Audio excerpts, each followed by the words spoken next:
a déjà passé quelques semaines ensemble et vous avez appris plusieurs choses sur la discipline positive. J'espère que tout le monde a pu trouver des informations utiles, des informations que vous avez pu mettre en place dans votre classe. La discipline positive, elle nous laisse beaucoup d'espace pour mettre en place les choses dans notre propre manière. On va continuer notre chemin. Et les prochaines vidéos, ils vont être divisés en 4 pièces.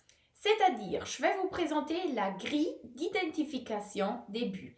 La discipline positive, elle part toujours sur l'idée que l'enfant a un but ou une raison pour son comportement. Et la grille d'identification des buts divise ces comportements en 4. Pour simplifier votre vie, je vais prendre les 4 vidéos et je vais vous expliquer chaque comportement individuellement avec des solutions et des exemples.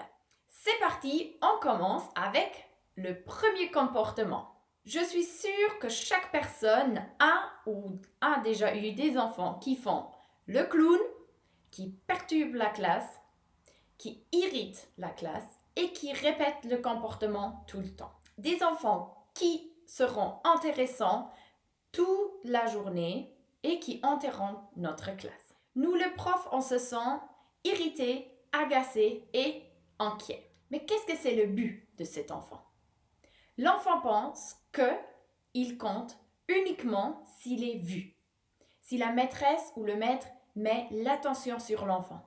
Si toute la classe voit l'enfant à cause de son comportement. C'est des enfants qui arrêtent leur comportement pour un petit moment, mais après, ils continuent avec exactement les mêmes choses. Qu'est-ce qu'on peut faire avec ces enfants-là? Il y a toujours une solution ou quelque chose à essayer. La discipline positive, elle, nous propose de trouver des moments avec ces enfants-là, des moments individuels où on prend 2 à 5 minutes avec cet enfant, juste nous deux, le prof et l'enfant. Il nous propose d'organiser une routine pour ces enfants, une routine visuelle. Quand est-ce que c'est le moment d'écouter? Quand est-ce que c'est le moment où je peux passer un temps avec la maîtresse ou le maître? Quand est-ce que c'est le moment où je vais devoir travailler toute seule? Une autre solution, c'est de mettre en place des signes non verbaux.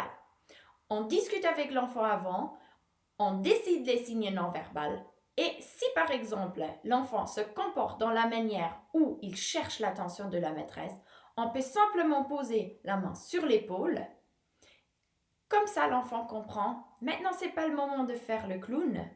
La maîtresse ou le maître va passer du temps avec moi plus tard. C'est un enfant qui a probablement besoin d'aide pour sauver des problèmes. Qu'est-ce que je peux faire quand je me sens triste? Comment je peux faire pour chercher quelqu'un qui joue avec moi?